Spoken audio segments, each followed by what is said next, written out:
उनके साथ रहकर काम करना, मुझे लगता है ये तो अपने आप में एक सिद्धि की प्राप्ति जैसा है।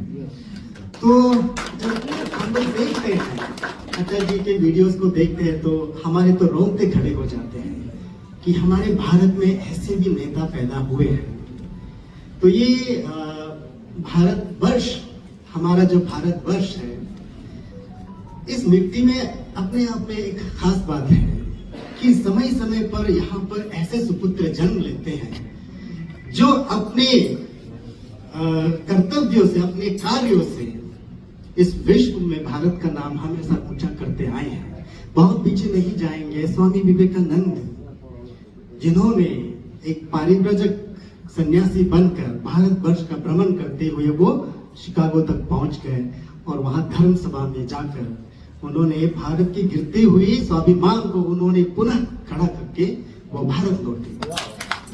तो मुझे लगता है कि अटल बिहारी उसी विरासत से पैदा हुआ एक रत्न है जिन्होंने अपने जीवन में भारत की राजनीतिक इतिहास को पूरी तरह से काया पलट करके रख दिया। अटल जी हम सब जानते हैं, अभी जैसे हमारे कन्वीनर साहब वो बता रहे थे कि सब जानते हैं अटल जी के बारे में कि वो बहुमुखी प्रतिभा के धनी हैं। हम तो उसे राजनेता के रूप में बहुत कम जानते हैं क्योंकि हम तो लिटरेचर वाले हैं। हमारे लिए तो वो एक बहुत बड़े कवि हैं, एक आदर्श कवि हैं। उनकी कविताएं कैसे हमको एक सकारात्मक ऊर्जा से भर देती है। हमारे लिए वो एक आदर्श एक कवि है। नेता से ज्यादा हम उनको एक कवि के रूप में ज्यादा जानते हैं। वो एक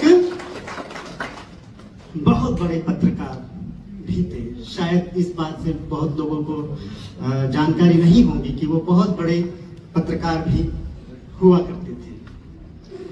तो ऐसा एक बहुमुखी प्रतिभा जो राजनीति के क्षेत्र में अपना पदार्पण करता है, लेकिन उसमें उसका जो उद्देश्य है उस अपना व्यक्तिगत लाभ के लिए नहीं होता।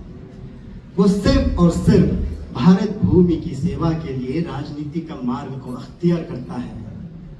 और वो राजनीति को जैसे हम कहते हैं कि politics is a dirty game. Politics dirty game क्यों होता है? जब जनता के प्रतिनिधि गलत होते हैं, उसकी मंसूबे बहुत गंदे होते हैं, वो जब आता है, सत्ता पर काबिज होते हैं, तब राजनीति गंदी होती है। लेकिन अटल जी जैसे जब सत्ता पर आते हैं तो राजनीति एक बहुत बड़ा हथियार बन जाता है देश को तरक्की की मार्ग पर ले जाने के लिए। तो अटल जी एक ऐसा नेता रहा है। अटल जी पर बात करना बहुत आसान भी है और बहुत मुश्किल भी है। आसान इसीलिए है क्योंकि सब लोग उसके बारे में कुछ ना कुछ जानते हैं, लेकिन मुश्किल ये हो जाती है कि हम उसके बारे में बताएं तो क्या बताएं और छोड़ें तो क्या छोड़ें। कुछ छोड़ने लायक ही नहीं है। उसकी छात्र जीवन से लेकर प्रधानमंत्री बनने तक का जो सफर है वो अपने आप में इतने सारे अध्यायों का वो एक विषय बन जाता है। क्योंकि सेक्रीफाइस ऐसी चीज होती है कि जो कोई करना नहीं चाहते हैं, कम से कम राजनीति में तो नहीं करना चाहते, लेकिन उन्होंने किया है। तो बचपन हमें पता है, आज ही के दिन उनका जन्म हुआ 25 दिसंबर 1924 1924। पिछले वर्ष उसका 100वां वर्षगांठ पूरा होता है। ग्वालियर में उसका जन्म हुआ। उनके पिताश्री पंडित कृष्ण बिहारी वाजपेयी, वो भी बहुत बड़े साहित्यकार थे। वो बाद में कवि बने तो उसको ये कवि व्यक्तित्व उनको विरासत में मिला, कहीं से सीखा हुआ नहीं है। पिताश्री ने ही उसको विरासत में दे दिया। उनकी माता का नाम भी कृष्णा वाजपेयी। माता और पिता दोनों में भगवान कृष्ण है, कृष्णा और कृष्ण। वो बिहारी भी कृष्ण ही है। नाम और सरनेम दोनों में ही भगवान कृष्ण है। भगवान कृष्ण जिसको हम लोग ये जानते हैं कि वो धर्म के लिए, अपनों को भी मारने के लिए वो रेडी होते हैं, धर्म के लिए, सत्य के लिए। तो ऐसे ही माता और पिता से जन्मा अटल बिहारी वाजपेयी जी, वो अपना स्कूलिंग वहीं से करता है। कॉलेज सब कुछ वहीं से करते हैं। अटल जी का जो एक राजनेता का जो क्या कहेंगे उसको नींव, वो स्कूल के दिनों, कॉलेज के दिनों से ही वो पैदा हो जाता है, खड़ी हो तैयार होती है वो नींव जो है। क्योंकि कॉलेज के दिनों से ही उनको काव्य प्रतियोगिता में, काव्य पाठ की प्रतियोगिता में हिस्सा लेना बहुत उसको अच्छा लगता था। और विशेषकर वाद विवाद में, डिबेट, नेशनल लेवल के डिबेट्स में वो कंपटीशन करते थे।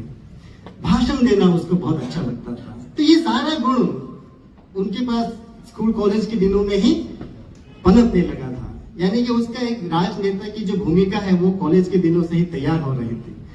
और संघ का जो बहुत सारे शाखाओं में वो सक्रिय रूप में भाग लेते थे। बाद में वो दिल्ली यूनिवर्सिटी में वो लॉ की पढ़ाई कर रहा था, लेकिन उसको छोड़ के वो पत्रकारिता में जुड़ गए। पत्रकारिता में उन्होंने किस तरह की पत्रकारिता में काम किया, ये भी ध्यान रखने की बात है। जर्नलिज्म, 4 पत्रों का नाम आता है, राष्ट्रधर्म, 5 जन्य, स्वदेश और वीर अर्जुन। ये उन पत्रों के नाम हैं जिनका काम था भारत में राष्ट्रभक्ति की भावना को और ज्यादा प्रचारित करना। और ये भी तब जब हमारे भारत में बहुत ज्यादा पॉलिटिकल टर्मोइल्स वगैरह हो रहा था, अंग्रेजों का दमन उसमें लगातार बरकरार था। उन दिनों पत्रकारिता बहुत बड़ी भूमिका अदा करती थी। पत्रकारिता को प्रजातंत्र की चौथी स्तंभ इसीलिए कहा गया